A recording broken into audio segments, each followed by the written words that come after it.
Abdiaziz Hashim, the sign language interpreter at the bottom end of the screen, is Anne Wangeshi. This morning we'll be focusing on the Public Benefits Organization Regulatory Authority on the first hour, and in the second hour, as always, we'll be focusing on the state of the nation. We'll be talking about the IBC reconstitution question, as well as the bursary dilemma that faces the county heads. Yesterday they issued a statement at Delta House, and finally, given that Trump has been sworn in as the 47th US president, what will it mean for the African continent? How will that relation pan out? Of course, with the continent, you do remember our very own president visited the state just last year during the former head of state of the United States, that is Joe Biden, when he's presiding over the great American country. That will be focusing on the second hour, but of course, we're keeping an eye on various events that are still ongoing in various parts of the country, including the president's visit to the western part of the country.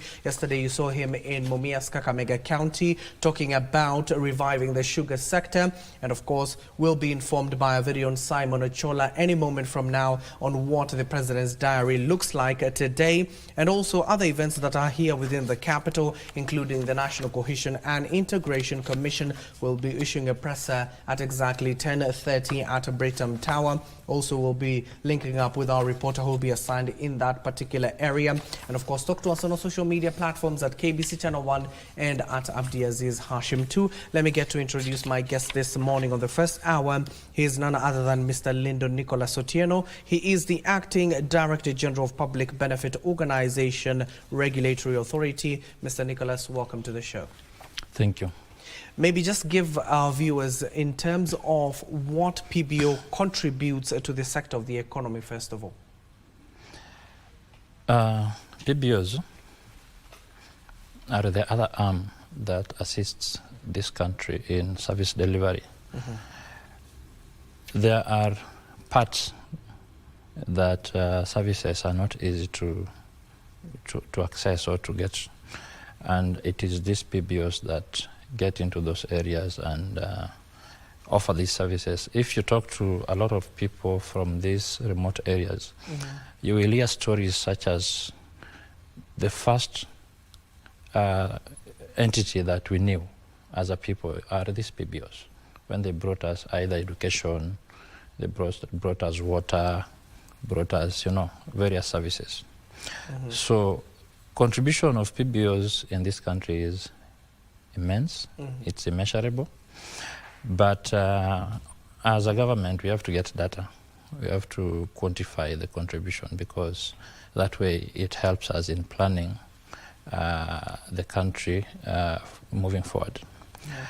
So from time to time, we carry out annual sector report that entails synthesizing data that has come in. For example, PBOs depend on funding.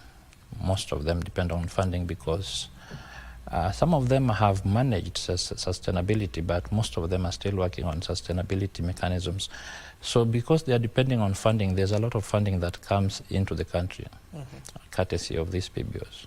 And as a government, we have to monitor that funding and make sure that we know exactly what has come in. So annually, we organize a sector report where we get the data on how many are registered, how many are deregistered, how many are offering what service where, and how much came in from where. So in the last sector report, we got about 192 billion in terms of monetary assistance that came into the country, courtesy of these PBOs. The figure could be much higher because we did not manage to net everyone, but we are working on making sure that the next annual report nets at least everyone that is registered and is operational and is receiving funding. Yeah. And of course, to the viewer out there, in terms of what the regulatory authority oversees, is it the national non-governmental organization? What are these exactly sectors that PBO is looking into? maybe to clarify for our viewers? Two things I would like to clarify. One, previously, under the NGOs Coordination Act, the mandate was confined to non-governmental organizations, as they were previously known. However, under the PBOs Act, the mandate has expanded to civil society organizations with a bias or a specification as to those who deal in public benefit or those who engage in charitable acts. And if you look at the history is a bit warped, because you will find some of these public benefit organizations registered under companies limited by guarantee. Or you'll find others registered under societies or CBOs or even trusts. So it is our job to map that out and figure out where they are, because the intention of Parliament when they instituted session of paper number 1 of 2006 was to create a one-stop shop for all public benefit organizations in this country. And our job is to make sure that that intention is achieved or realized.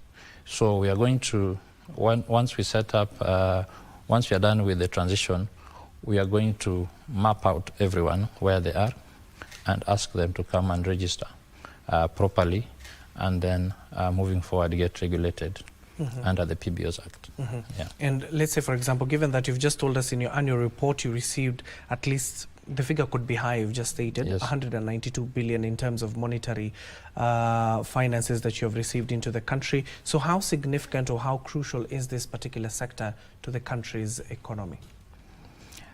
The PBO sector is very crucial to the country's economy in terms of its contribution to the GDP.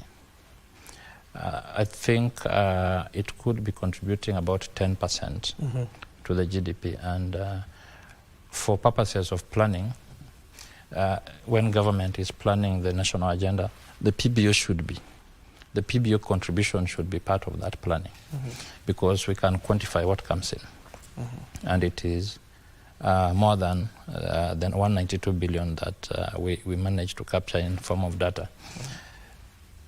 If you look at the sector, other than the monetary contribution, there is also job creation.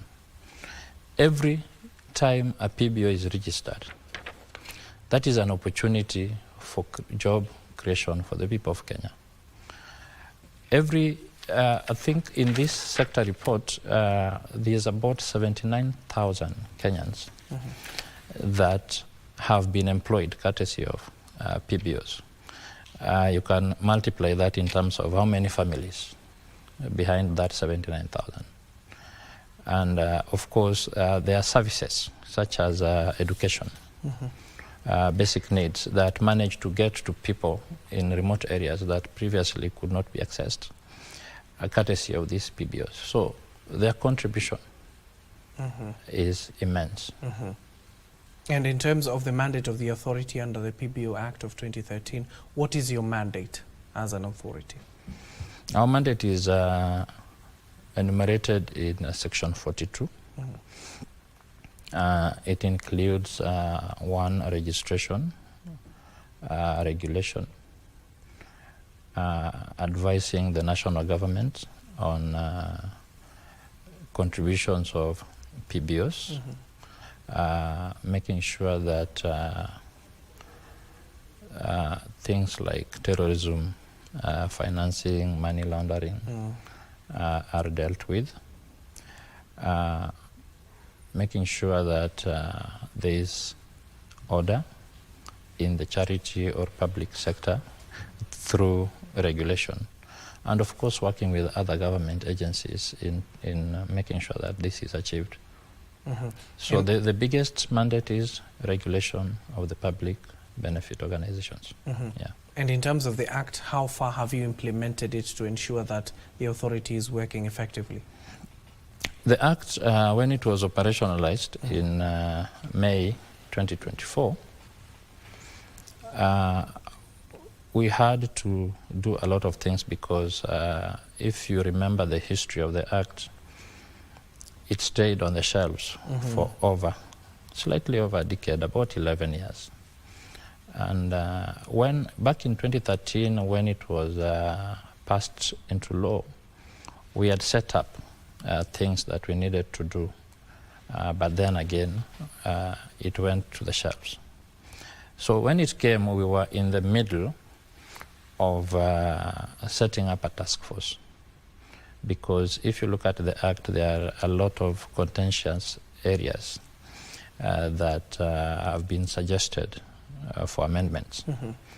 So we were in the middle of setting up a task force to look into those contentious areas so that we could embark on the amendment journey, because everything has to be subjected to public participation before any legislation is passed. So when this was operationalized, we were in the middle of that, and we had to now retreat and say, okay, now we have this, let's put this on the back burner for now. Let's focus on this. So we have looked at the kind of budget that is required to implement this. We have reached out to development partners, like you said, UNDP, that can help us do this. We have carried out sensitization workshops around the country. We have basically informed the civil society sector on what is expected of them at the end of this exercise. We have also sensitized the government, the national government. We are yet to get to the county governments, but we have sensitized the national government on this new mandate and what is expected of them from us. Now, the part that is left is harmonizing draft regulations, because back in the day, back in 2013, we had 2 draft regulations, one from the civil society, one from the government side. So what is left is harmonizing those 2 drafts, then subjecting the same to public participation. Once that is done, it goes to Parliament for concurrence, then it is gazetted, then that process will have ended. So what will be left after that is now transiting those who are already in our register from NGOs to PBOs. Then the next job after that will be informing those who are not registered with us but are registered with other regimes that now they need to come and register with us. But the Act has a provision. If it does get amended, well and good. If it's not amended, Section 7. Section 7 provides that as long as you are engaging in public benefit, it does not matter where you are registered. If you are registered under companies, well and good, but then you still have to get into an arrangement with the authority, get public benefit status bestowed upon you, then you can access certain things from government. So either way, the authority will regulate public benefit organizations from where they are registered or under this Act, if they come and get registered under this Act. And this is going to include organizations that have been engaging in charity without registration, like churches, for example. Churches engage in charity in the form of schools, in the form of, these activities that are good for the youth and so on. So, organizations such as churches, institutions such as banks, or these telecommunication companies that engage in charity as CSR, we are going to have to ask them to come and officially register. Because, again, it's going to be an offense to operate a charitable organization without registration. Even for the churches? Even for the churches, yes. When they engage in community social responsibility? Those have to be registered and regulated, because as things stand now, who can tell what actually goes on in those social responsibility entities. Who can tell? No one. But when they are registered and regulated, it will be easy to know that this much has come from wherever it has come, which is legit, and it is being used for this purpose, and this is how it is being dispensed. And these people are actually getting what is meant for them. Yeah, so... The reason I'm asking that, you even surprised me, because even the government does not tax what the churches even collect. You do remember the controversial bill that was brought by Tana River Senator Danson Mugatana in terms of regulating the churches. So are you saying that whatever the churches will be doing in terms of corporate social responsibility, in terms of the funds they give, so you're going to oversight those funds and you'll ask them where it came from and what are you doing with them? Now, our mandate is to regulate public benefit. What the churches are doing, does it fall under public benefit? If it does, then it is our mandate, we will regulate it. We are not going to interfere with church, the faith, the churches as properly constituted. But what they are doing as corporate social responsibility, that is in the realm of public benefit, that we are going to want to know. We are going to ask them to register. We are going to ask them to be regulated because, again, we are not talking about issues of taxes. We are not talking about issues of regulating churches. No. I want this to be very clear. I don't want to start a fight with the clergies, but when it is about public benefit, that is our mandate and we will deal with it. So different denominations deal with charity in whichever way they can. They have schools, they have centers, they assist orphans, orphanages and so on. What we are saying is, this is public benefit. It is a service that is being offered to the people. We want to see how it is being offered as a government. We want to make sure that it is being done the right way. We want to capture what is coming in because it is crucial to the national agenda, to the GDP, to the government. Yeah. So once they register, explain to us, once they register, there is a fee they're expected to pay out of the public benefit they are doing. Registration fees is paid everywhere. There is no one who is given free registration in this country. So everyone is expected to pay registration fee. Once they pay registration fees, then they get registered, they receive their certification, they can run their affairs as long as now they file in accordance with the provision of the law. They file with KRA or? No. They file annual returns. Okay.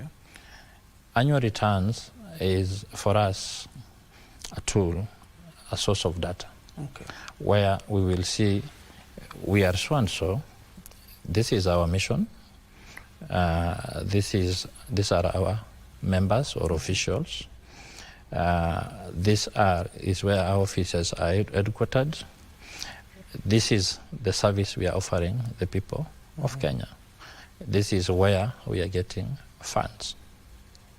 Don't forget that Kenya has been grey listed.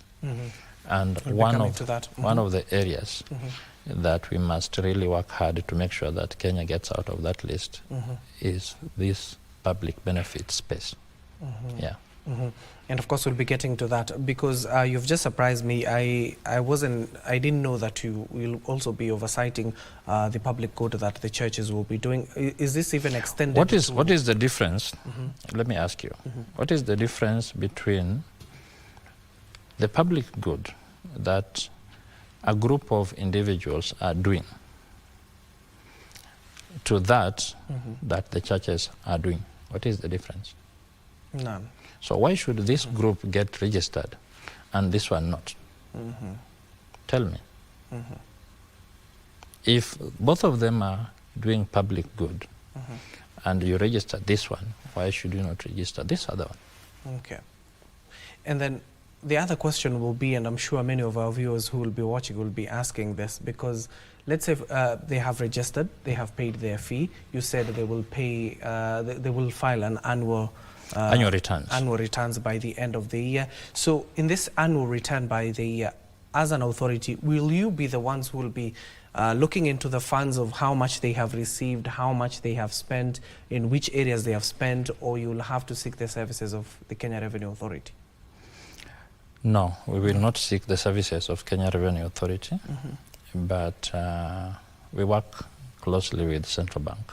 Okay. All monies that come in to this country, they must pass through the Central Bank. So together with other banks, we are able to determine that this much has come to this organization.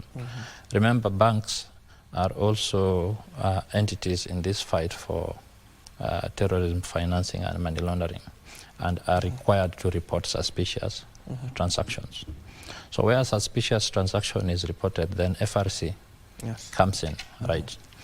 But as an entity, when we look at the annual returns that have been filed, we are able to see from the way the finances have been expended, received and expended, we are able to see whether there's something suspicious in that or not. If we think there's something that is worth looking at, then we have a team of forensic auditors that then can go in and carry out an investigation and inform us that this needs to be looked at further, or this is okay, there's nothing here. So you work closely with the Central Bank of Kenya? Not just Central Bank, we work with all the banks. Okay. Yeah. Of course, but the main nerve will be the CBK, given that it regulates even all the banks in the country. Now let's move on to the the non-governmental organizations. You do remember what was happening last year. Most of them were being urged by none other than the Foreign Ministry to ensure that they are registered with you, so that at the end of the day they can also be regulated. So first things first, under your regulatory authority, how many NGOs are in the country, roughly, if you have the statistics? As of today, we have about 15,000 registered NGOs, but the number is growing every day because every day someone is registering.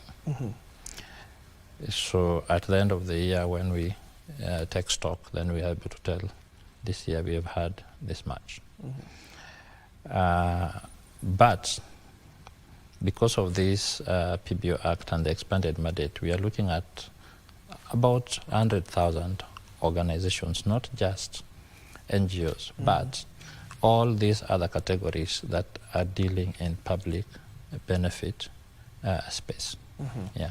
And of course, given that you have given us also the figure, in terms of the registration of this non-governmental organization which have been operating in the country, we saw last year the government, of course, coming out clearly telling them to register with the government so that they can be oversighted at the end of the day. But the main query will be, where was PBO before even the government told these NGOs to register? PBO has been here. It's carrying out that registration mandate every single day. It's carrying out a regulation mandate every single day.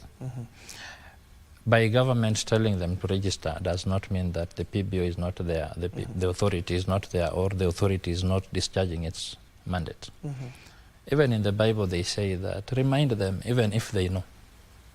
So that was just a reminder that was being given to people that probably had not sought registration to come get registered, because at the end of the day, regulation is good for everyone. Imagine a PBO sector that is not regulated. What do you think would happen? Even the donors that fund these organizations, they want to fund a properly instituted and well-regulated organization so that they know that their money is safe, that the money that they give to go and feed a child in Turkana actually gets to that child. Because if it is not regulated, how will we know that the money that was given for that child in Turkana got there? So regulation is not a bad thing at all. And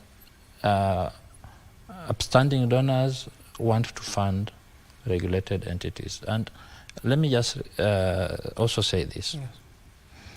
As an institution, we have started working with donors very closely. And one of the things we are telling donors is that they cannot fund organizations without checking with the authority or the regulator, because they may not know what the regulator is doing. Maybe an organization has been deregistered. Maybe an organization is under investigation for fraud. Maybe an organization has been flagged for terrorism financing. But when they fund it without checking with the regulator, then they lose their money. Then they come back to the regulator and say, look, we gave these people this money and they've stolen it, or ABCD is happening, or the people of Kenya have been harmed in one way or another. Then we are now we begin running around trying to repair something that we could have prevented. It is easier to prevent than to chase the repair process. Yeah. And of course, you witnessed what happened last year in the country. Even the head of state was accusing foreign entities that are financing some of these non-governmental organizations, civil societies within the country. The question will be, what measures has PBO put in place to ensure if allegedly that was happening, not to happen again, seeing at the end of the day, those finances are used to harm Kenyans? We have a law that Parliament has given us to work with. That law gives us provisions that takes care of all those spheres. For example, if there's an entity that is suspected to be harmful to the people of Kenya, it is not just the authority that will come in. Even the DCI will come in. Even the NIS will come in. Even KRA will come in. So that it is looked at thoroughly and the people of Kenya are kept safe. The PBO Act, together with the regulations that we shall make for this purpose, is so comprehensive and provides for very minute things. For example, I'll give you an interesting example. Imagine an organization that is registered for national purposes and is occupied as members by a member of a family. That family member that is running that institution, what kind of accountability do you expect from that? For example, say the chairperson is a father, the treasurer is the mother, or the secretary is the mother, the son is the treasurer, the daughter, and so on and so forth. How accountable can that family be? Unless it's an institute family that is used to running businesses. But we cannot have every family being like that. So this law has provided for that, because we had a lot of problems in the past with similar outfits.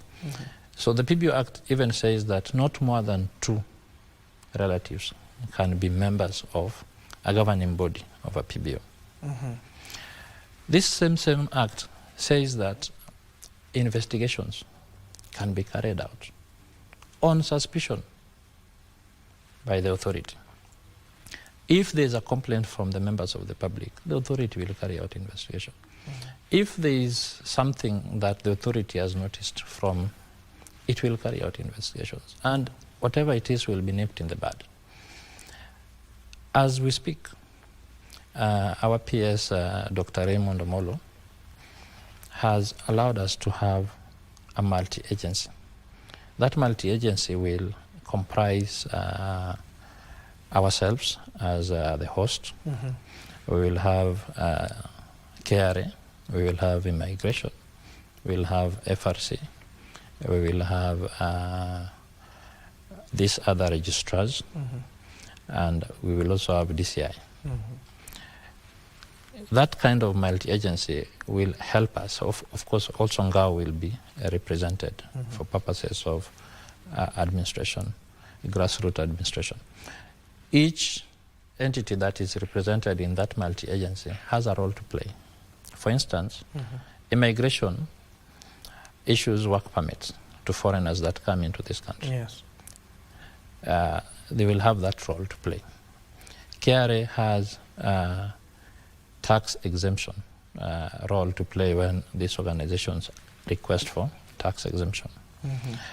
DCI has a role to play. For example, there's an organization called WYAP, Women and Youth something, that is currently being prosecuted. They were arrested late last year, I think in December, for fraudulent activities of obtaining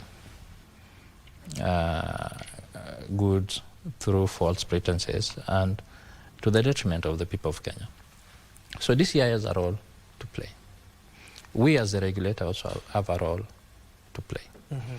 So with this kind of multi-agency, the sector will be very safe, it will be very conducive, and it will be a very good place for donors and sector players. Yeah. And maybe since last year till January of this year, roughly how many cases have you recorded of fraudulent activities that you have nipped in the bud at the end of the day, given that you're saying that you're working with a multi-agency team? So how many cases have you at least seen and it has been addressed, aside from the one you There just are mentioned? cases that come up every day. Addressing a criminal case is not an event. It's a process. You have to get the offense. You have to investigate and make sure that it has been committed. Then you have to prosecute. Then the courts will convict.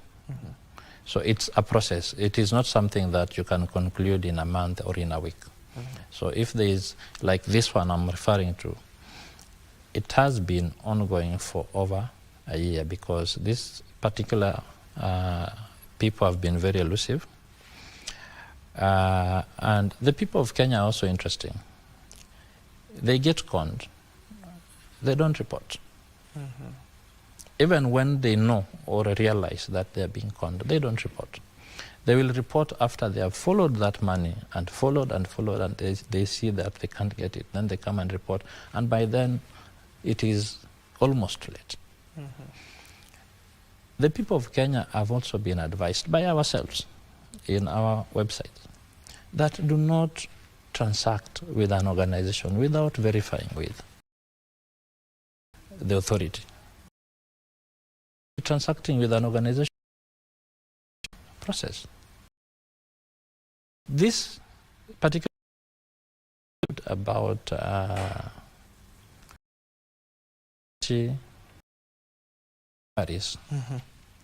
from different police stations, from different DCIOs, obtaining through false pretenses. These people even obtained from the donors.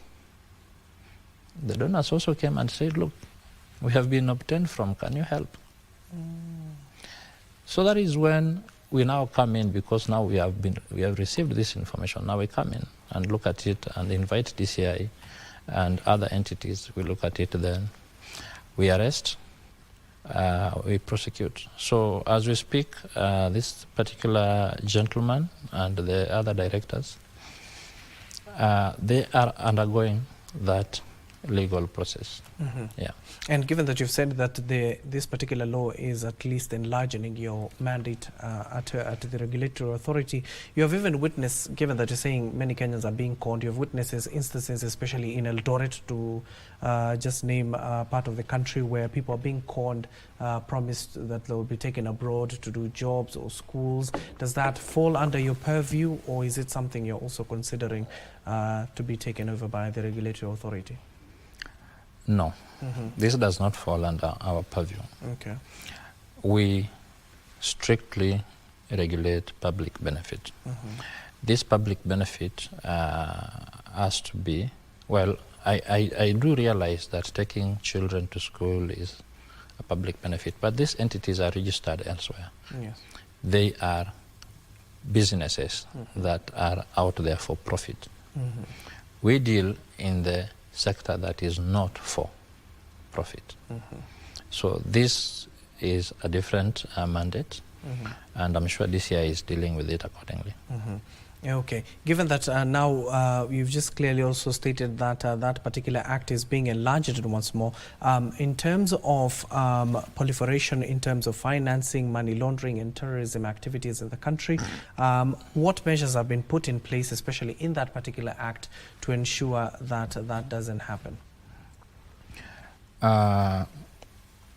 As we speak, we work very closely with FRC.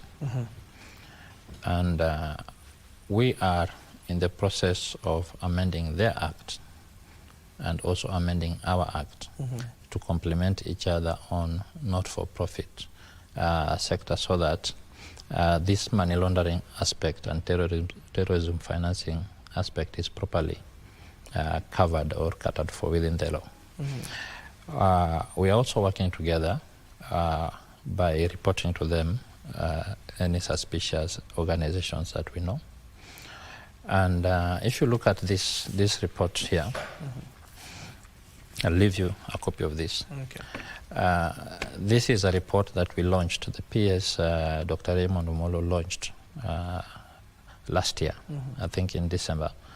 And it's one of those reports that is a culmination of many months of work that is going to ensure that Kenya as a country gets out of the grey list. And of course, maybe the question will be, given that we found ourselves in that particular grey list, explain to Kenyans what being grey listed means and how we found ourselves there. Being grey listed means that there are certain things that we are not doing right in terms of money laundering. There's the international treaties and agreements that have been made for each and every country to adhere to. And as a country, we have not done well in that sector. And as a result, we got grey listed. So the most important thing is to make sure that those things that we did not do well, we work on them, and one of them is this not-for-profit sector. Make sure that we put in place the right laws, make sure that we enforce those laws, and ensure that we are in line with international requirements so that we get out of this grey list. Yeah. And in terms of the regulations that PBO has been making, what are some of the developments, what are some of the achievements you have made even in that particular report you've just cited in 2024? In this report, the most important achievement so far is this amendment of the FRC Act and the PBO Act. This is what will ensure that we lay the ground and set the ball rolling. Number two, we are conducting workshops across the country for stakeholders, because you have to create awareness. If people are not aware, they may not realize that a crime is being committed. So we are creating awareness among our stakeholders and telling them that if you see something that is behaving in this manner, then you need to be aware that it could be this, so you need to report. That awareness creation is the most important bit in ensuring that we win this fight, and that we are doing. And of course, given that you've recently even issued a list of non-compliant PPOs and threatened to deregister them, did they comply? We did not threaten. We simply followed the law. The law provides that if you do not file your annual returns, then you should or can be deregistered. I'll tell you something. Filing annual returns costs 2,000 shillings. Failing to file annual returns costs 25,000 plus a penalty of 25,000 plus 2,000 filing fee. The filing fee has to be paid either way. So to forget to file returns will cost you 27,000 Kenya shillings. To remember to file returns will cost you 2,000 Kenya shillings. Which one is easier to do? Now, to remember, to forget to file for several years will be that 27,000 multiplied by the number of years. So I want to urge the people in the sector that they need to file returns when they fall due. It is easier, less messy, and it's good for them, for the country, and for the donors. So for these organizations that we issued with a notice of intention to cancel their certificates, we meant every word of that notice. The 15 days that is prescribed by the law have long lapsed. And now what we are doing is putting in place measures to make sure that they cease operations. So in short, you've just issued those notices to the register? You see, by dint of law, once you're issued with 15 days to comply with a certain directive and you fail to comply, at the lapse of those days, then that directive kicks in. So for good measure, and because we have to be fair in administrative actions, there's a law that ensures that we are going to issue individual notices to each and every organization that has not yet complied. How many are they for the purpose of record? For purpose of record, about 800 out of the 2,800 have complied. So about 2,100 have not complied. And we are going to issue individual notices. Once we do the individual notices, Section 63 allows us to move in to protect assets. Assets include cash at bank. Assets include motor vehicles. Assets include land, buildings, etc., computers. So you will seize them? So we are going to protect them as provided for under Section 63 of the PBS Act. So one of those things we are going to do is to ask the banks to disallow or any transactions in the accounts of organizations that have been deregistered, because once you get a notice and you don't comply, the next thing is cancellation of your registration certificate. So once your registration has been cancelled, what legal mandate do you have to even transact? What legal mandate do you have to continue offering services? So we are going to ask the banks to freeze those accounts on the basis that these organizations have ceased to exist. Then we are going to move into individual organizations and make sure that they cease operations until such time that they will think that it is important to come and comply. So we are going to work, that multi-agency that I was telling you about, together with the NGOs system, we are going to work together to make sure that this is realized. And the NGOs system extends to even mashinani, the grassroots. So they will tell us, the chiefs, the DOs, we are going to circulate the list of all non-compliant organizations, or all organizations whose certificates have been cancelled. Once we circulate that list, our officers, together with the NGO officers, will be paying visits to each and every organization and securing those organizations until such time that they will comply with this requirement. Then they can resume operations. So that is something that those who have not complied should know. It is the step that is currently underway. And there's still time For those who can come in right now before we get to them, we will assist them to comply. But those who will wait for us to get to them, we will close down their operations. Yeah. But you clearly even stated that they still have a chance. So, for example, if they do not comply at the end of the day and they see boots on the ground, because you see, at the end of the day, we are Africans. Until we see actions, that is the time we react. So, even if they see those boots on the ground, will they still have a chance to continue their operations as and when they comply? The boots will only go to the ground because they have refused to take this olive branch that we are extending to come and comply. So when they don't comply, first we close the bank accounts, zero transaction. Then now we move in to close the operations and close down those organizations.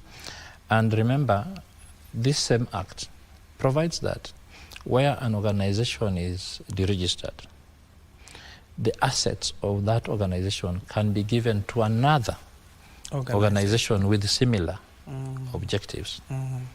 So they stand to lose, because if they don't comply and they have been deregistered, then we take their assets and give to another organization that will use them for the good that they were meant to achieve.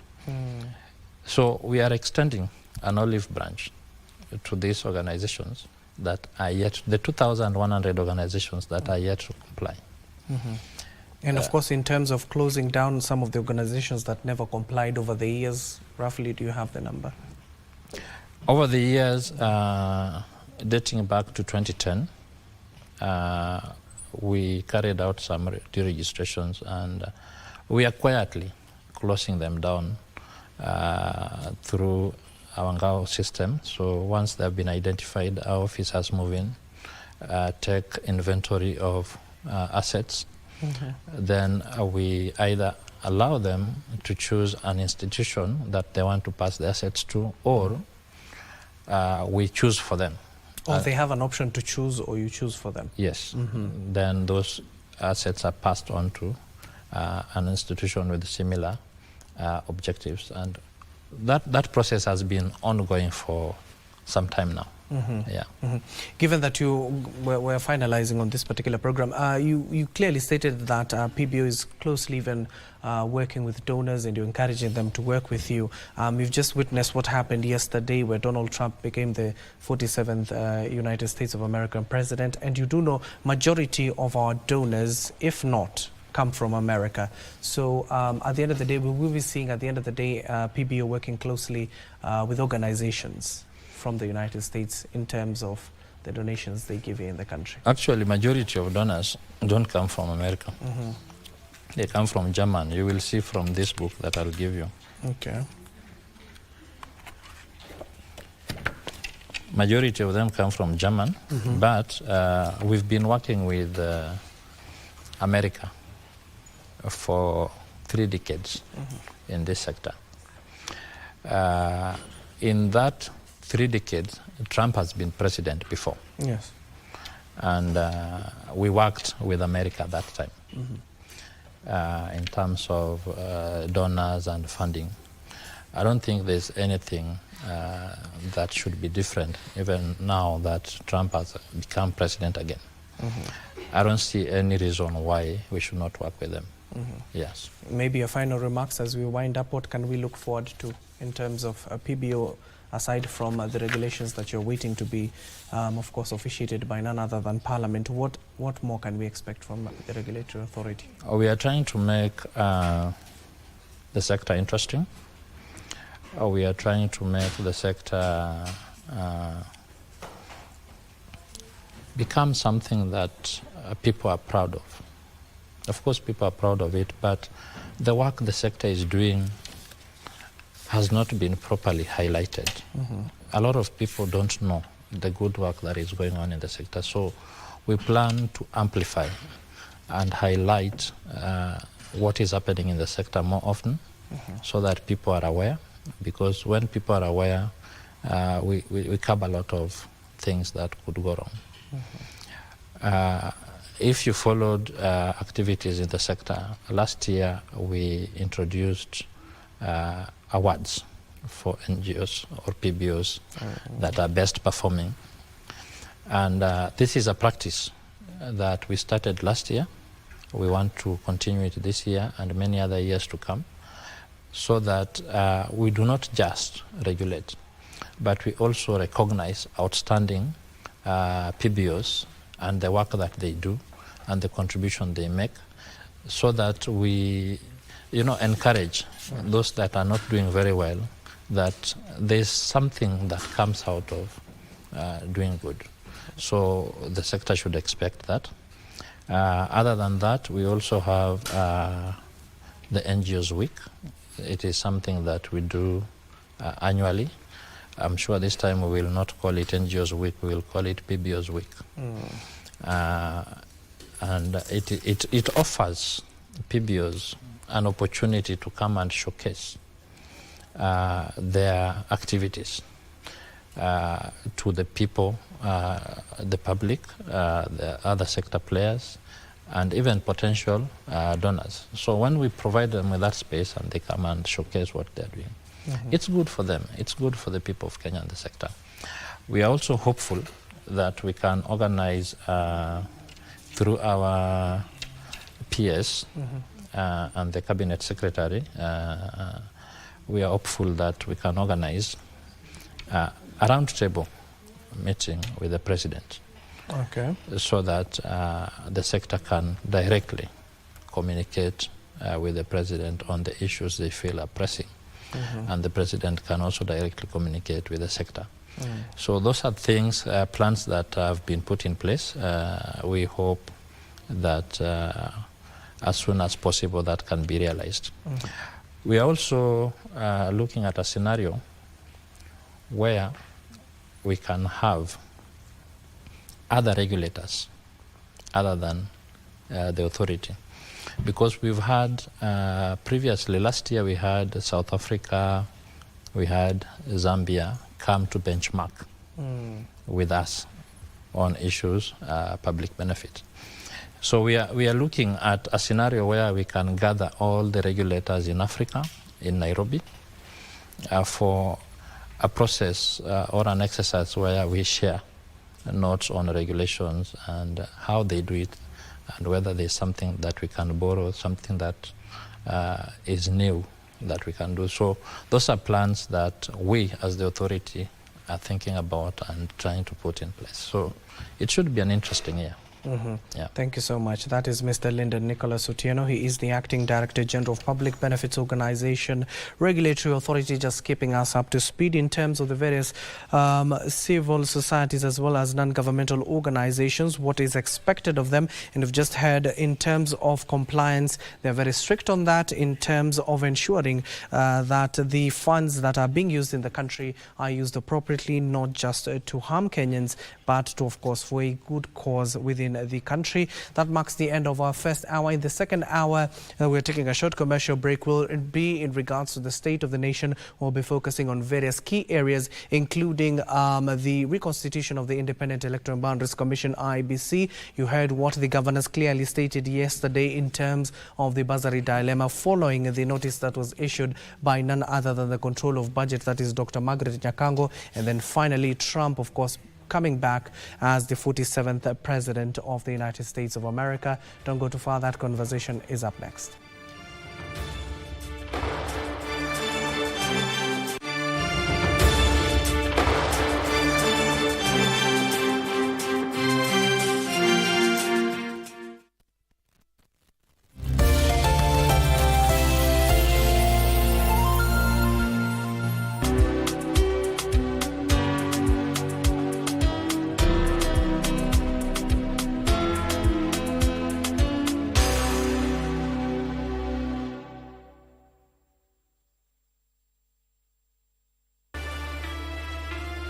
Nini hapa? Nimekuja baba. Kufanya nini? Mbona una roho? Ile siku nilikusemesha ukakata kunijibu. Kwa taarifa yako, mimi ni mke wa kiongozi. Sasa wewe ndo msahau. Majua na nyinyi wenyewe, mtu wa kando ni mimi tu. Sudi atakwambia. Sina haja nikwambie ni nini. Mimi siko. Ukija hapa njoo kwa sababu mtu ni watu.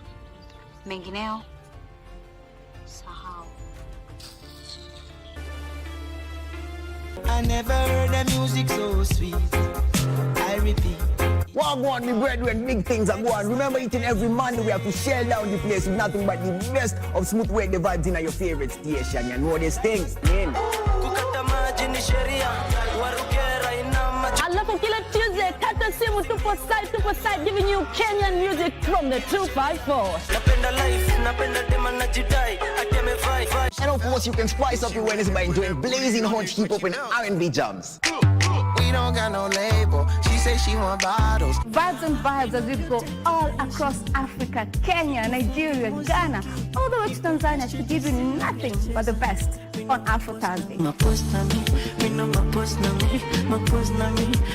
Make sure you make a date with us each and every single Friday with me, DJ_Liza Diva. DJ Hold Up. And me, Wanjiko. This is Club One Extra. Unanifanya nisikie kunongwa. Hadija ai, mani especially ukisonga. Wellness is important in our daily lives so that instead of just surviving, we should be thriving. Ways to prevent a stroke or heart attack is for you to know what conditions you have by regular checkup. People don't know they have hypertension. They don't know they have diabetes. I was pre-diabetic. I was afraid of getting lifestyle diseases because I come from a family that has lifestyle diseases. How do you know if your cough is due to a serious condition? We'll have some answers. Stay well and strive to make every day a healthy day.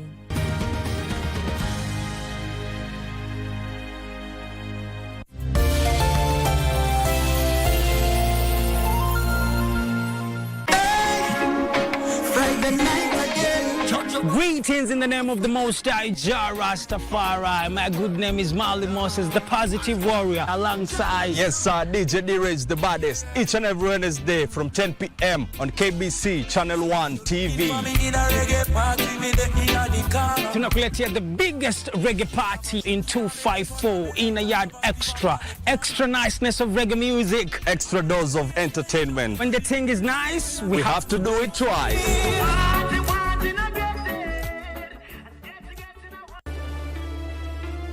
Nini hapa? Nimekuja baba. Kufanya nini? Mbona una raha? Ile siku nilikusemesha ukakata kunijibu. Kwa taarifa yako, mimi ni mke wa kiongozi. Sasa wewe unamsahau. Majua na nyinyi wenyewe, mtu wa kando ni mimi tu. Suda atakwambia. Sina haja nikwambie ni nini. Mimi siko. Ukija hapa njoo kwa sababu mtu ni watu. Mengineo sahau. The young generation awakens on Y254, the leading youth TV station in Kenya.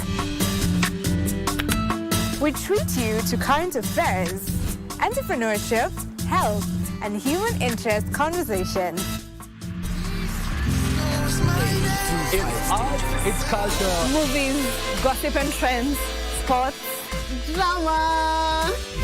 We bring you a vibe like no other, straight to your living room. To keep you informed, inspired, entertained, and most of all, refreshed. We are such a vibe. Y254. Imagine. Are you a talented artist? Or are you passionate about a topic you want to discuss? But money can be very hard to find for an upcoming artist. Don't worry, Studio Mashinani has got your back. Sign up on ajira.co.ke to book a session with our music and video producers across the country. Work on your music, jingles, spoken words, and even podcasts to realize your dream. All for free. Studio Mashinani, Radani Talent.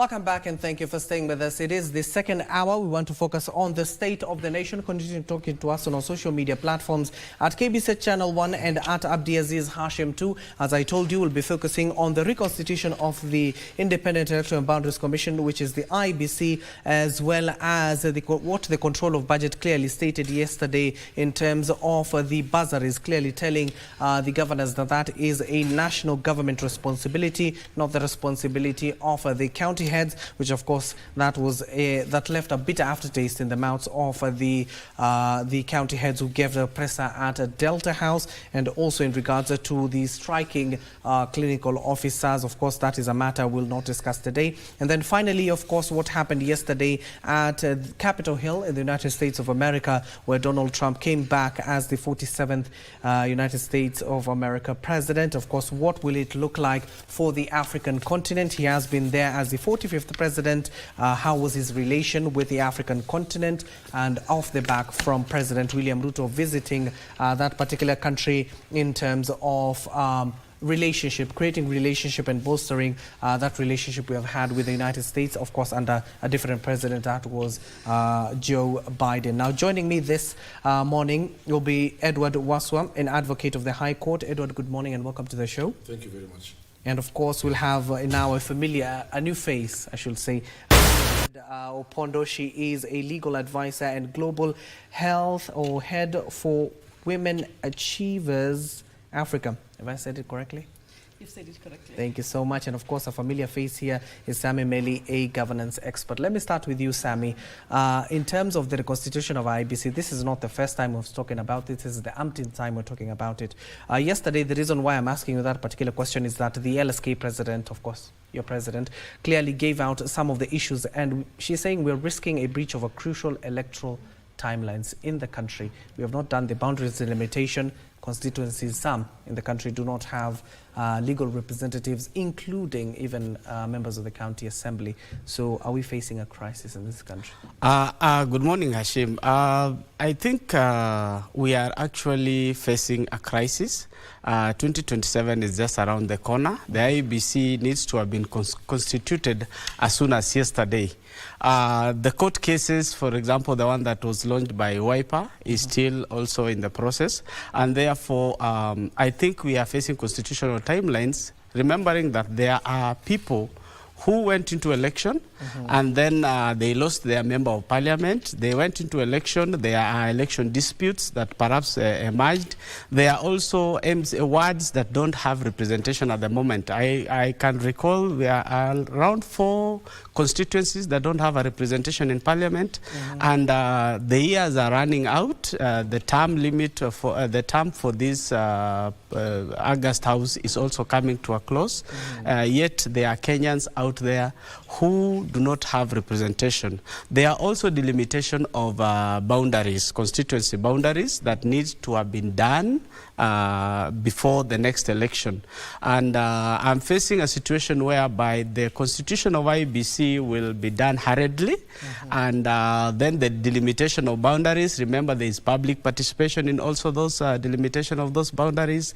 There could be ensuing court cases coming from the boundaries, and this needs to be done in a speedy way at the moment. And I say most of the time, litigation is not the way to go if people can sit down and agree and say and withdraw those cases, because the case in court is also stopping some serious issues from being handled at the moment. And I think as a Kenyans, we need to determine how we need to go about, especially when it comes to constitutional offices that need to be constituted in good time so that we can have elections. Remember, at the same time, there needs to be some purchases that need to be made in preparation for the next elections. There is a budgeting process for the next elections also that needs to be done. And without the commissioners in place, we would face a crisis. And at the end of the day, if this is done hurriedly and with little consultations, we might have a crisis also after elections where people will say this was not done at the right time, this was not done at the right time, this, there is, for example, partialism in the appointment. And remember, since the appointment of the few that were appointed, and then there is this party that went to court, it becomes an issue, a thorn in the flesh of this country, because every other time we have things being, we have a back and forth way of doing things. And I think now when we have a broad-based government, I think the president and the leaders of opposition should come together and agree, because right now we have less than 3 years into the next election. Otherwise, election issues are emotive in this country. Election issues are dear to most Kenyans. And now we have a diverted attention. We are dealing with other things, yet we have a very important body called IEBC that needs to be constituted as soon as possible. Okay. Let me head over to Wakili now. Wakili, we have even seen your president urging even the judiciary to expedite all cases when it comes to the reconstitution of the electoral body. So is this possible, and how, as a judiciary expedite all those cases, what will it mean? Are they, for lack of a better word, kuachilia your kesi, ama what is going to happen? Well, thank you very much for having me. You know, when you're talking about requesting the judiciary to expedite matters, doesn't mean that a certain party will be prejudiced by that decision. The question or the idea behind it is to make sure that we do not fall into a constitutional crisis.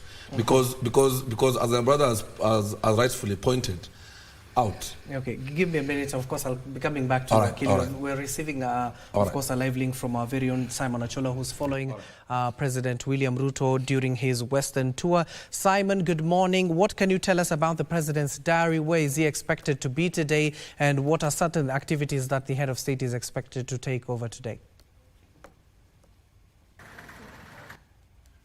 Well, of course, we'll be heading over to Simon as and when we get them. Continue, Waswa Wakili, before I head over to Simon Achola. I do hear now we do have Simon Achola. Simon, good morning. If you can hear me, what can you tell us about the president's diary today?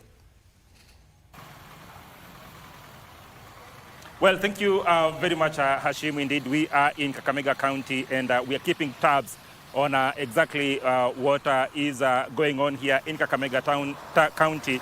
And the president has actually, commenced his Western region tour on Sunday when he went to Cheptais for a church meeting. And then, of course, yesterday he was in Mumias, that is in Kakamega County, for that historic function where, of course, for the very first time in this country, Ken farmers were actually getting bonuses from out of their toil in terms of supply of cane to Mumias Sugar Factory. Today, Hashim, what will be happening is that the president, currently, as we speak, he's actually at Kakamega State Lodge. What is happening is that he's actually having a cabinet meeting, and then from there, he will be heading to Shinyalu to launch last mile connectivity, that is an electricity program, of course, targeting to ensure that each and every household in this country can actually access electricity. But just to give you a brief of exactly what has been on the forefront of some of the things that we've actually picked out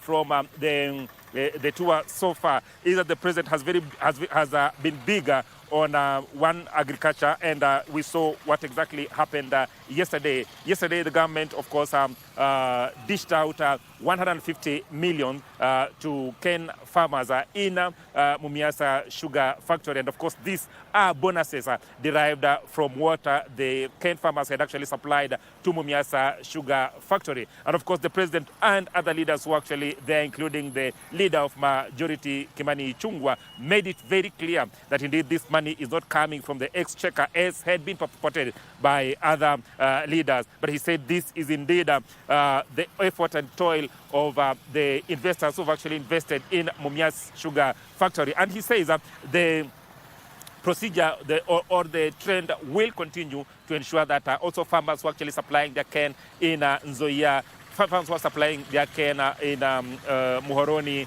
Chemelil, and Sony Sugar also get bonuses. This was the first of its kind in the country, and of course everyone hopes that indeed this is going to continue, so that then cane farmers can actually join the League of Tea Farmers, Coffee Farmers, and other farmers in the country in terms of getting bonuses. Today, of course, as I've said, he is in State Lodge, and of course from there he'll be heading to Shinyalo. But tomorrow, Hashim, he'll also be again big on agriculture, where he's expected to go to Lower Nzoia, Lower River Nzoia rice irrigation scheme. And here, just to put into perspective, is that they've actually expanded that irrigation scheme to 10,000 acres. That in essentially means, of course, more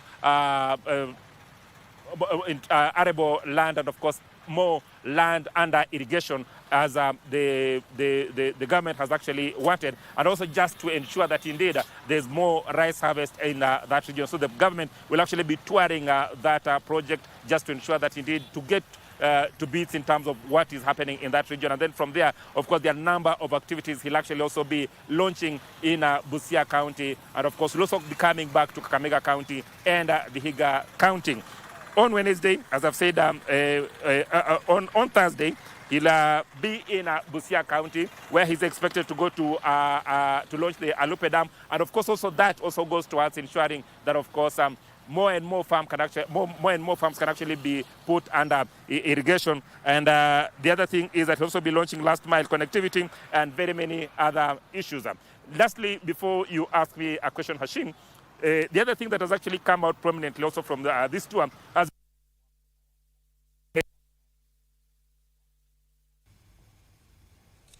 Okay, we apologize for that. Of course, that is our very own Simon Ochola just keeping tabs on the president's tour in Western Kenya. Of course, my question to him would have been the succession we have seen of 2027 politics, which has also been very dominant with the president and his various foot soldiers who have been able to go to the western part of the country, aside from the agenda or the plan the government seeks to implement when it comes to the affordable housing project, the agriculture and the last mile connectivity. We'll be getting back to Simon Ochola as and when we get more. But Wakili, we were talking about in terms of the procedure that will see the courts to expedite some of these cases in regards to the reconstitution of IEBC. Thank you. As I was saying, the idea behind expert in these cases is not meant to maybe to prejudice any party to that suit. The courts have that mandate to make sure that they do not take a country to something we called constitutional crisis. And we all know that at the moment we don't have time for these cases and approving the panel appointing commissioners. I remember there's a back and forth, as my brother said, back and forth. Some people will not be comfortable with certain candidates, so there will be a lot of matters. So the idea around expert in those cases is just to make sure that we don't fall into that trap. And it is not something illegal. It is a prerogative of the Chief Justice to make sure that as the head of the judiciary, she does not take the country to that route. So it's not a question of, to actually a case, not at all. It's just making sure that matters have been done on time to make sure that the country is safe. We've seen such matters happening. This was the first time. We've seen, you remember, anytime we always have these political parties disputes, the Chief Justice always gazettes timelines to make sure that they are cleared on time so that the country can kick off its agenda on time. We cannot be in courts fighting over, I lost this vote or you stole my vote. The entire 5 years, there must be a timeline to allow the country to perform. So it's not about anything to do with prejudicing any party, but just to make sure that a country moves on. So it is purely legal. is not something illegal that you saw our president trying to advocate. And we must applaud our president. She has really, no, our president, the LSK president, the law society president, she has really... You should be very categorical which president you're talking about, because there are so many presidents in this country. Yes, I'm first of all loyal to my president of LSK, then to His Excellency William Ruto.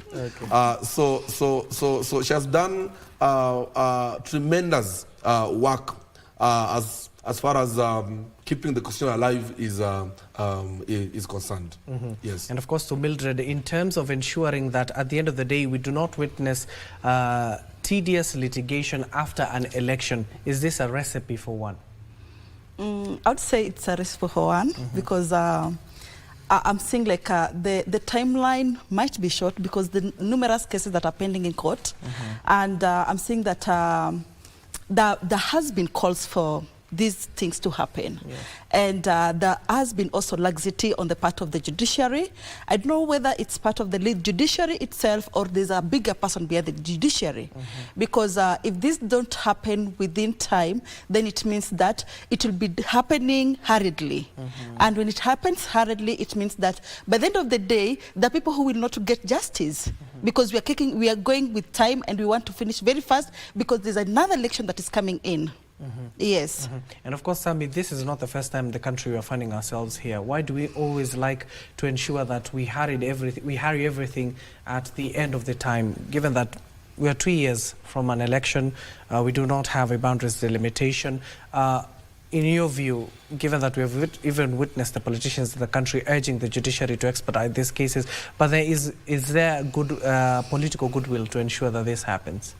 I don't think we have political goodwill because actually by the time you end up in such a situation, it means you didn't involve all the parties in your constitution of IEBC. And therefore, remember, we have limitations. For example, we need to have a continuous voter registration, which is not going on.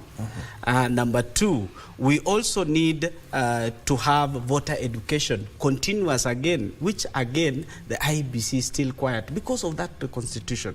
And as my able panelists here have said, is that we are facing a crisis, and if we are not careful, we might do these things hurriedly, and at the end of the day, do not satisfy everybody. I thought there could be a way we can do a consensus. We mustn't wait for the Chief Justice to call us on the table, because also she could be having her plate full. Because remember, there are cases, there are historical cases that are still there. There are also other new applications, even as we are speaking right now. Perhaps there is one of the lawyers in the system filing another case.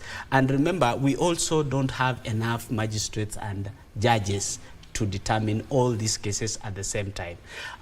So I would call upon whoever has that case in court to seek consensus where they could sit down, dialogue, agree on the way forward, because we are all Kenyans. This is our country. No one person cannot hold the whole country at ransom, in as much as we want that person to get justice. But at the same time, that person cannot hold the entire country at ransom, because we need to register voters, we need to educate voters, we need to delimitate the boundaries, especially the wards, looking at the Constitution of Kenya, where it says when it reaches a certain number of voters or a certain population, the constituency or the ward has to be split. And there is also a constitutional timeline of every 8 years, if I'm not wrong, that the Constitution now, since 2010, we are even beyond the 8 years where we are supposed to have delimited the boundaries. And therefore, I'm looking at a situation whereby we'll do these things hurriedly, and then we start complaining. The same IBC has to recruit also other officers. Perhaps there are those who have retired. There are those who have gone through natural attrition. Some have sought employment elsewhere. Remembering that at the constituency level, we have returning officers. We have those other officers at the level. There are also clerks that work in IBC offices all around the country. And all these things have to be done within the next 2 years. And if this person has the interest of Kenyans at heart, in as much as there are sometimes you give a pass, you mustn't tackle everything. The way we used to say in football, German tackling. This is like one of the German tackling. Somebody was going to score, you cut them before they enter the D. So, and I think this is, we need to reason together as a country. The president has to bring all these people, whichever president, is it the president of LSK, is it the president of the Republic of Kenya, or any other, even the presidents of political parties, because there are political parties who have their party leaders as president. So we all have to sit down as a country, agree on the way forward. This country belongs to all of us. And we have a collective responsibility to ensure that our country moves forward. Just the way you saw Americans all in unison, that it doesn't matter who lost and who won. They are now all Americans and they are all together. The same thing happens to Kenyans, that we put the interest of Kenya first. Don't put the interest of your political party to come first. Think, because if I were to allow Waswa, for example, to steal the show, and he has an important thing to do, I would just allow him even a few of my minutes. So the same thing happens to Kenyans. We mustn't get away always. Sometimes the majority have their say, but the minority have their say, but the majority have their way. Yes. And Waswa, given that that is the political problem. Now to the legal problem.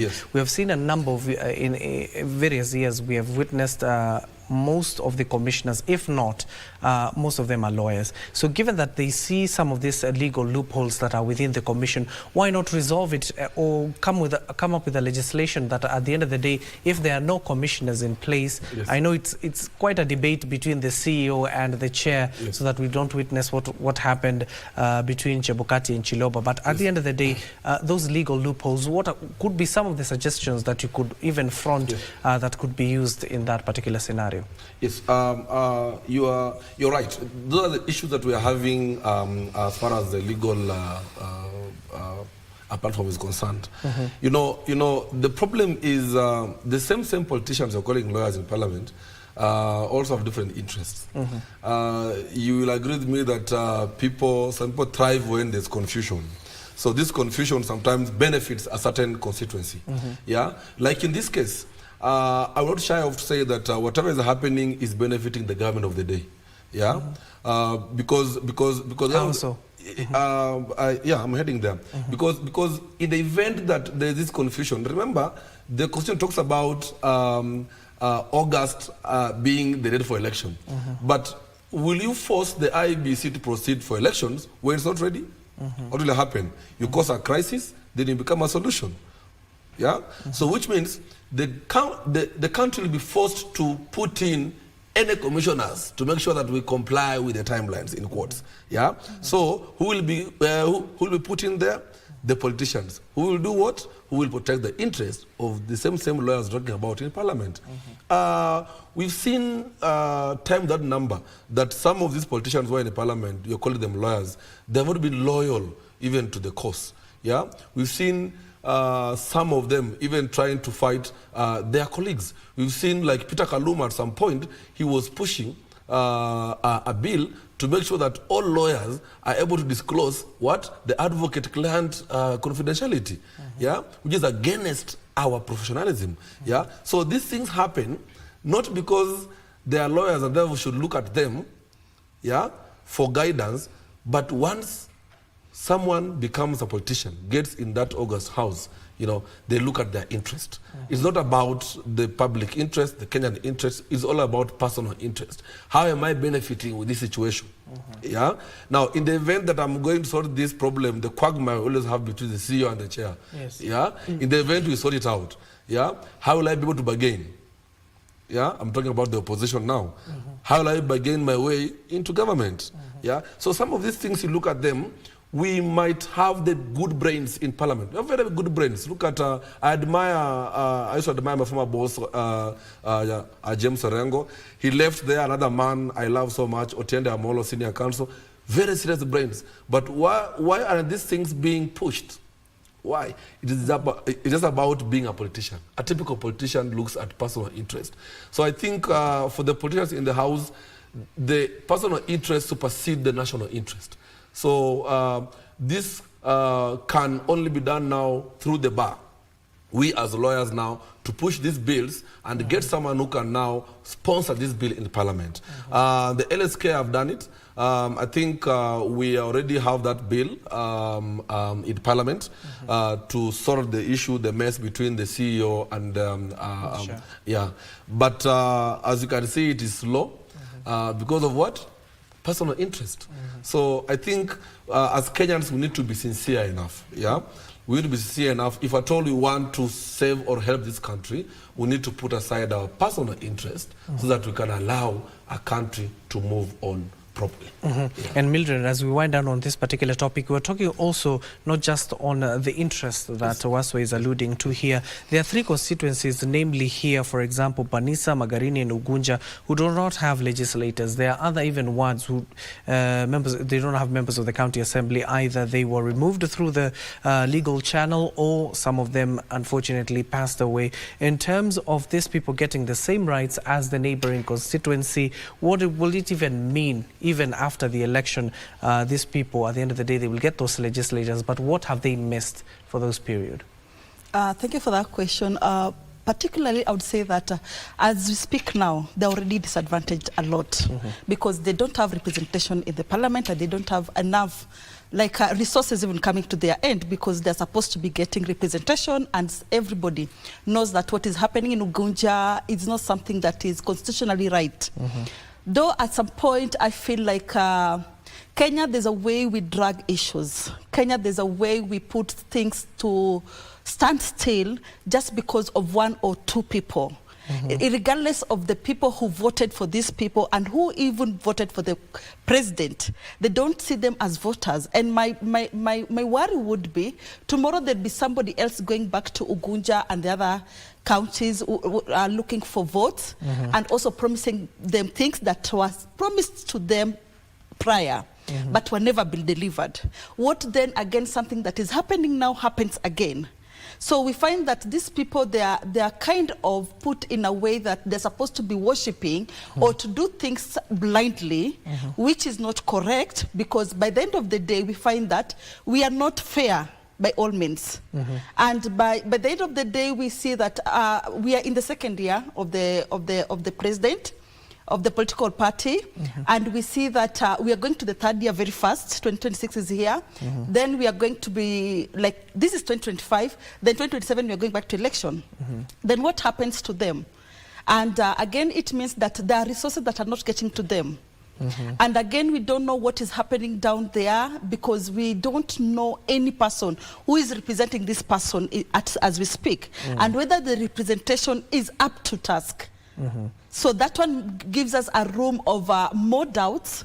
And also as leaders, what are we doing, or what are we bringing back to the people of these counties that are not represented in the National Assembly? So this one also brings a lot of political disadvantage, because there are people now sidelining, coming in and saying how these people, you voted for the wrong person, vote me again, I'll be here and deliver this thing. If this would have happened, if you'd have voted me in, this would have been the case. But now we see that they don't have a choice. But at the end of the day, they'll take somebody who has been giving them maybe hands to mouth, something benefits or something that they can't equate to what other counties are getting. And we know what happened in Ugunja. It's the Opio Wadai, who was also the minority leader, was appointed now as a cabinet secretary. But what we can confirm is that Banisa, member of parliament, unfortunately lost his life 1.5 years ago. But Sammy, as we wind up, we're talking about going forward. What should we be seeing, aside from telling the judiciary to expedite those cases in future, so that we do not find ourselves here every single time? What should be done? I think there should be a bill coming to Parliament to regulate this, so that if you have to challenge the formation of IEBC, you must be supported by a certain number of voters, registered voters, so that at least an individual should not stop the process.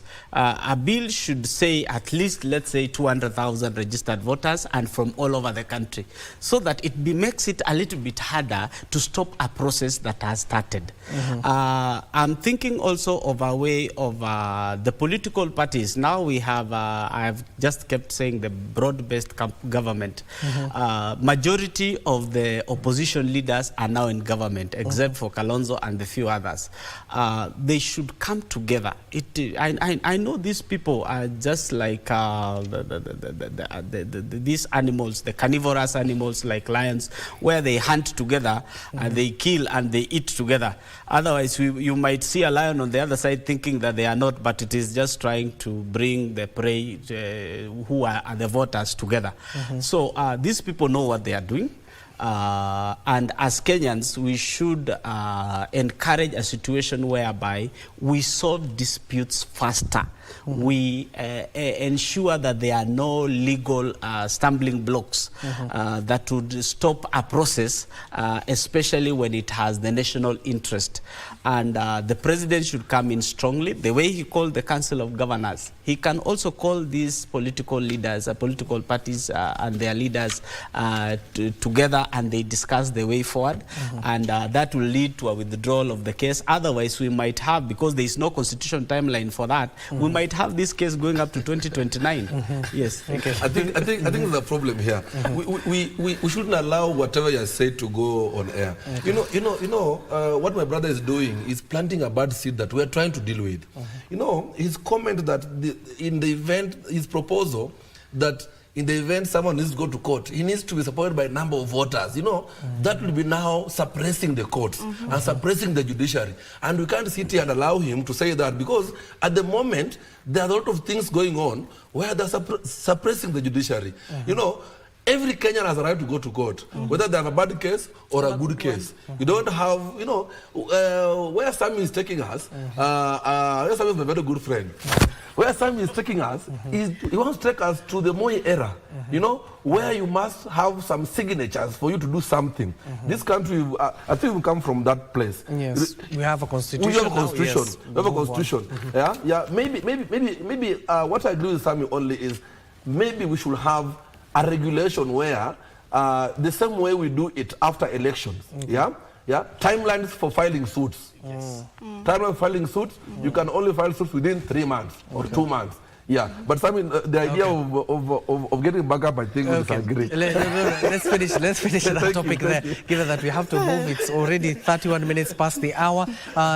Gentlemen and lady, of course, you heard what happened yesterday. The Control of Budget last week, that is, issued a circular directing that county governments, especially governors, they should not involve themselves in bursary allocation, given that that is a function of the national government. You heard it yesterday at Delta Corner, where the governors converged, of course, vehemently opposing what Dr. Margaret Nyakango was talking about. Let me start with you now.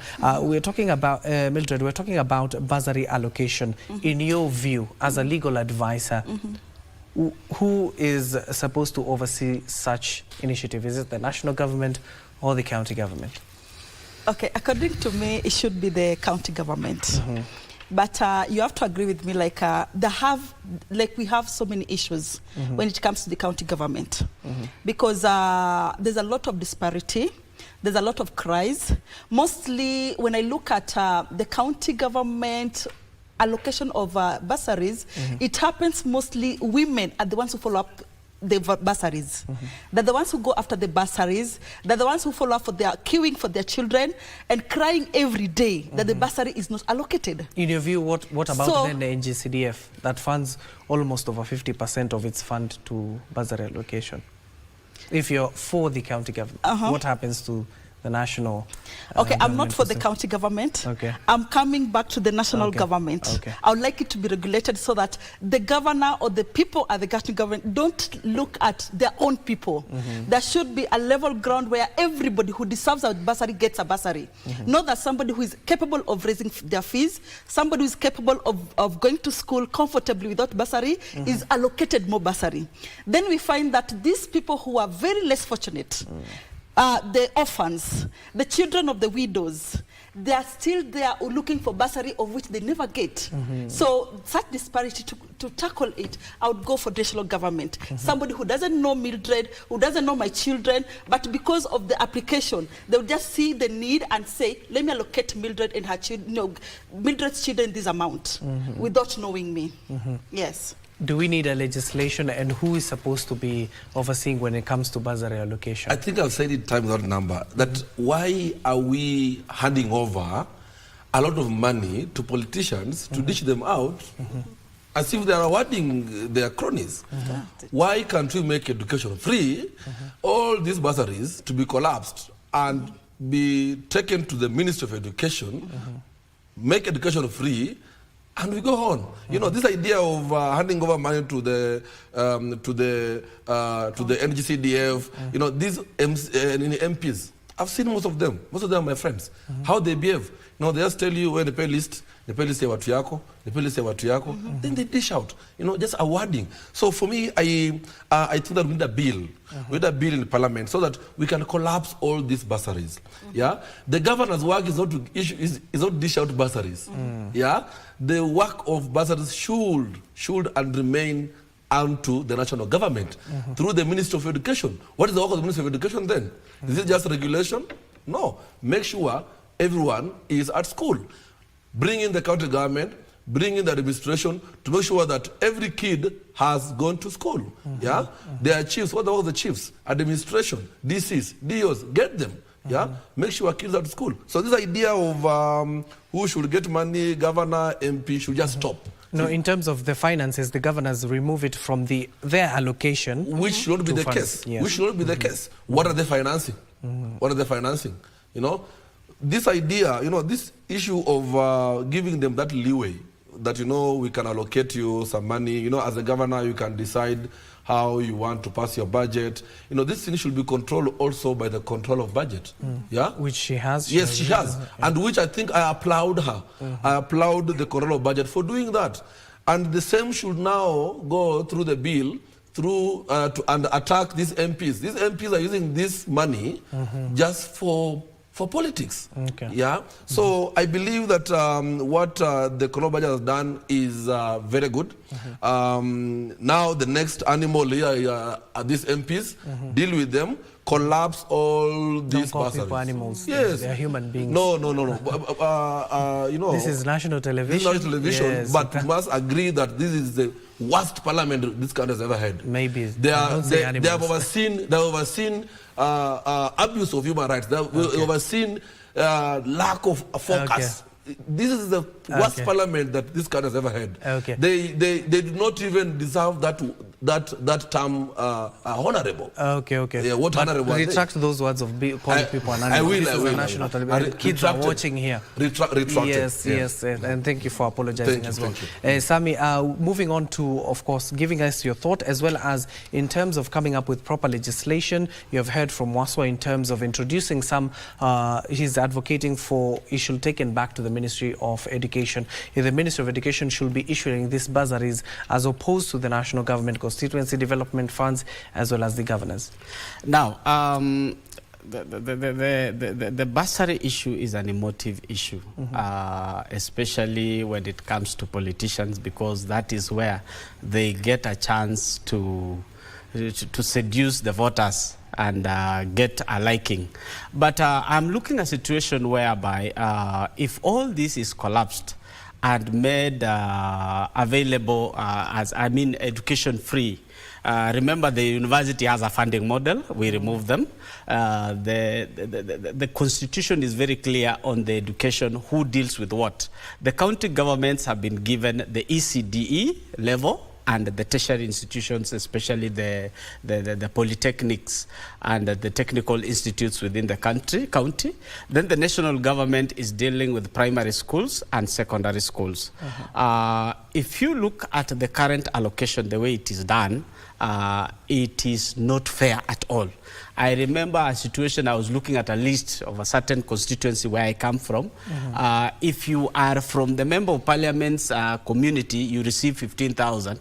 Others receive 5,000 and 3,000. And you ask yourself why. If we want to assist, let's all be uniform. And I wish that the president takes this as a golden opportunity for him to do what Kibaki did, make education free. Because looking at the what goes to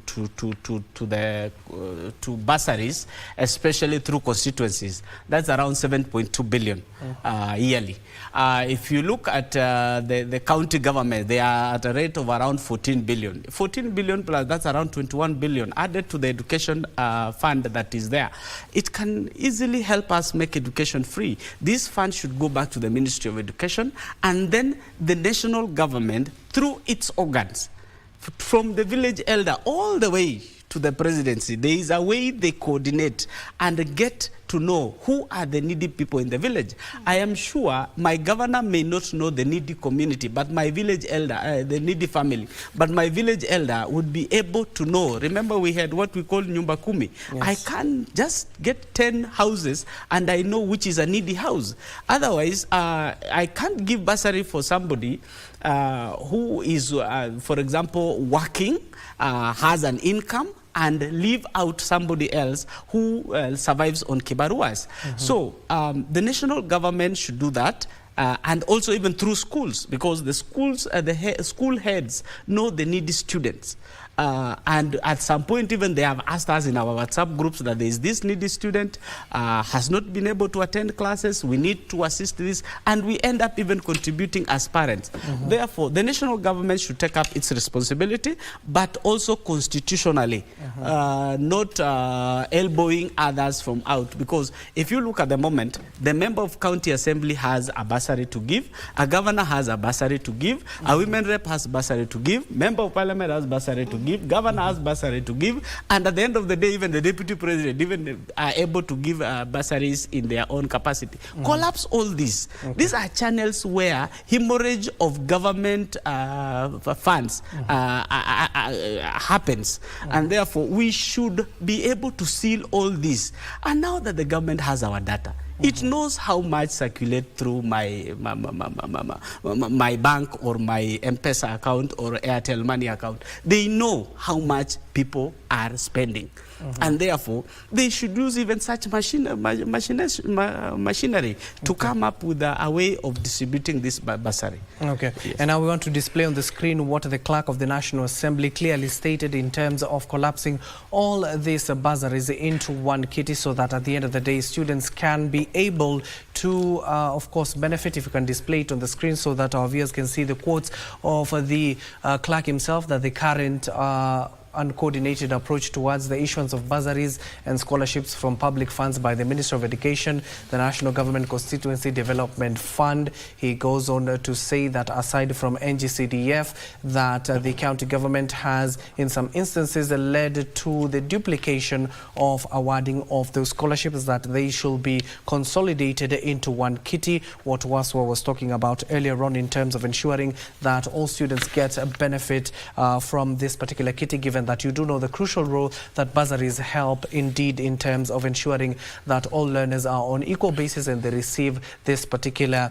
vital commodity, which is a right in this particular country. Now, given that we have a little few moments, I want to shift our gears quickly to the United States of America. What we witnessed yesterday at Capitol Hill, of course, the ceremony was expected to be hosted outside as always, but due to the weather condition, it was hosted inside the Capitol Hill, where Donald Trump was sworn in for a historic second term as the president on Monday, of course, pledging that he will return America to its golden era. And of course, as an executive order, he signed almost 50 of them in this particular instance, as when he was sworn in terms of ensuring that the issuance of tariffs, as well as ensuring that America, at the end of the day, are secure in terms of aliens that have, or immigrants that are in that particular country. And then finally, of course, the controversial one that people are talking about, he clearly stated that the United States of America will only recognize two gender,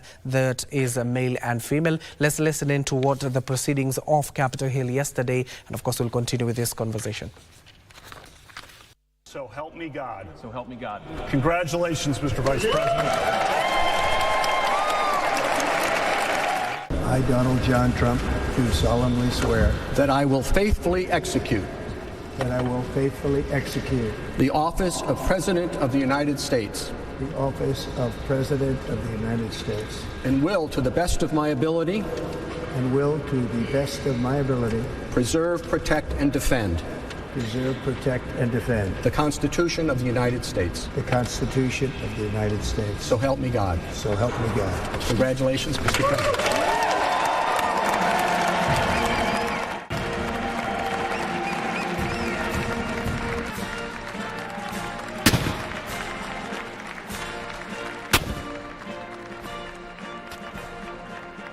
The golden age of America begins right now.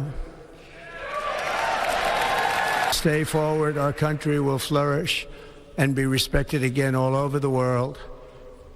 We will be the envy of every nation, and we will not allow ourselves to be taken advantage of any longer. During every single day of the Trump administration, I will very simply put America first. America will soon be greater, stronger, and far more exceptional than ever before.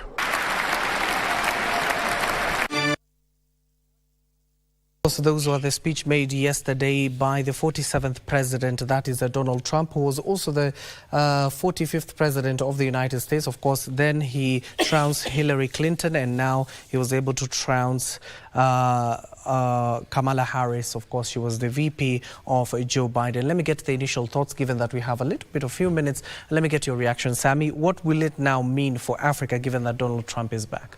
Now, we should not expect candies from Donald Trump, especially for African countries. Remember, in his first term, he visited 19 countries, and none of them was African country. Therefore, we expect him also to go back on AGOA agreements. You have seen already the electric car mandate, where they were pushing for green energy. Yes. He has gone against that and has said US will drill its oil, will use its crude oil. He called it the black gold.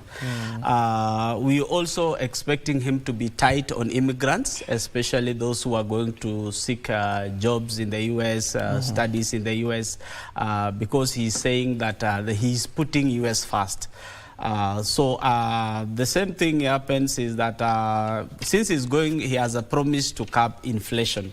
We are expecting the dollar to be a little bit hard to get, and therefore, to the countries who depend on the dollar, they'll have a problem, especially on their side.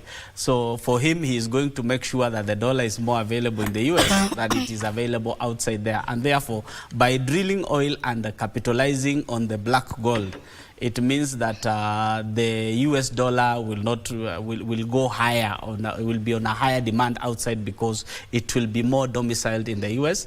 And he has also talked about the manufacturing industry in the US. Yes. He will revive all of them. Remember, there are so many manufacturing industries which had closed down, and the Chinese industries were taking over in the US. And I think as we copy that, the African leaders and African presidents should make sure that they also put their countries first. Okay. Put Africa first the way Donald Trump is putting America first. Okay. Yes. Mildred, your thoughts, given that we are running out of time? Oh, thank you so much. My thinking is that Donald Trump will not pay much attention to Africa, because his interest is to ensure that the boundaries of America is respected, and whoever who is there, who is illegally there, go back to where they belong to. And that one means a lot to people who are job seekers, who went there maybe to study and overstayed there to look for a job, and maybe to see how their relatives in Africa can benefit from wherever they are. So that one brings us to a lot of jeopardy, because I'm seeing a scenario where most of the Africans will be coming back home, and being that back at home we don't have jobs, we don't have resources, we don't have a lot of things, then it means that a lot of us are going to suffer, because currently most of us are depending on currencies outside, from mostly America, because they bring in a lot of funds. And that means that a lot will be happening now. Okay. Yes. Waswa, finally? Yes. I think I noted three issues that are of concern. One is a question of the two gender, which he will recognize only two gender.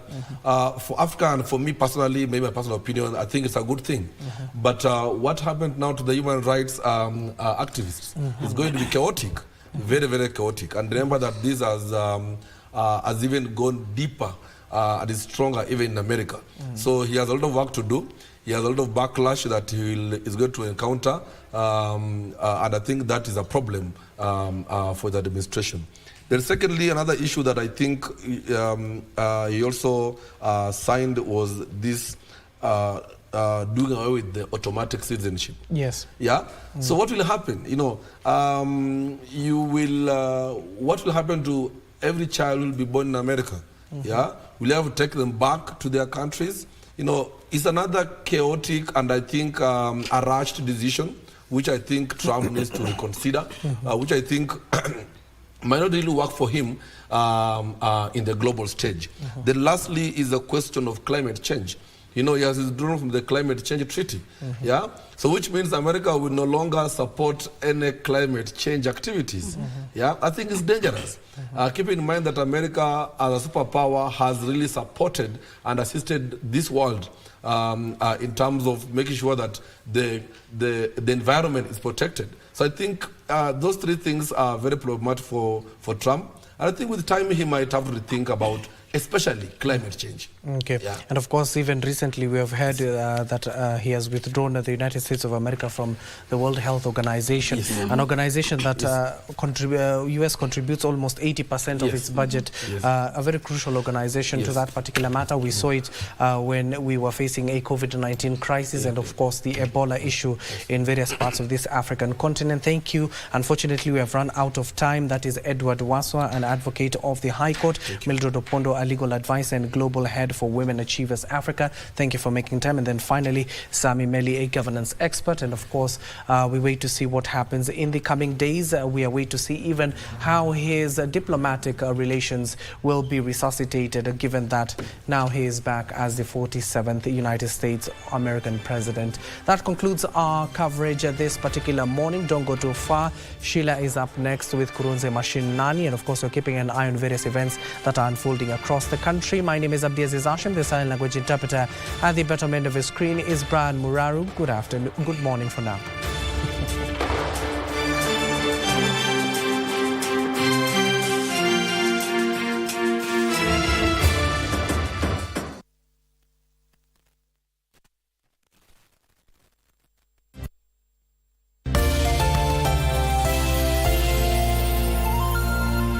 Slavery and human trafficking are still a huge problem worldwide, and only a few clicks away on social media. On Facebook, human traffickers mislead migrants, promising them lucrative jobs in industrialized countries.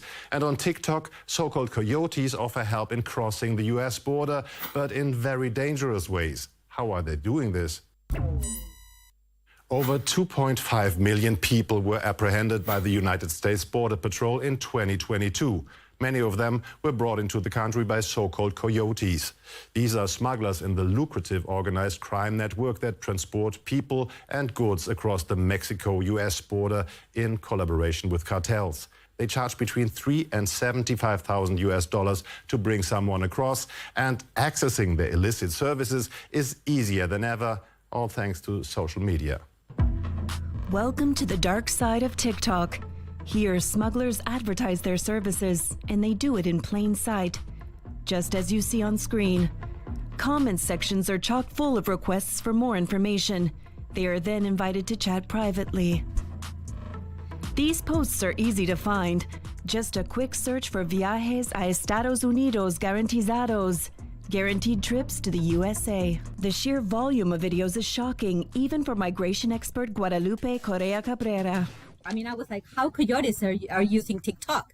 But then I realized that TikTok was very important for coyotes to increase their business. It's becoming a very important facilitator.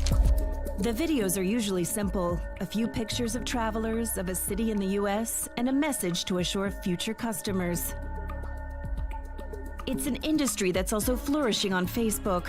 On the platform's marketplace, ads for people smugglers appear alongside ads for used cell phones and cars. Facebook Marketplace makes it easy to get in touch with the sellers. A direct and private chat is just a click away. However, Correa Cabrera tells us the platform is mainly used to seek out information, not for payment. A number of times they get information about the fees, about the routes. It's an information purposes, and many of these, transactions are basically done through WhatsApp more than anything.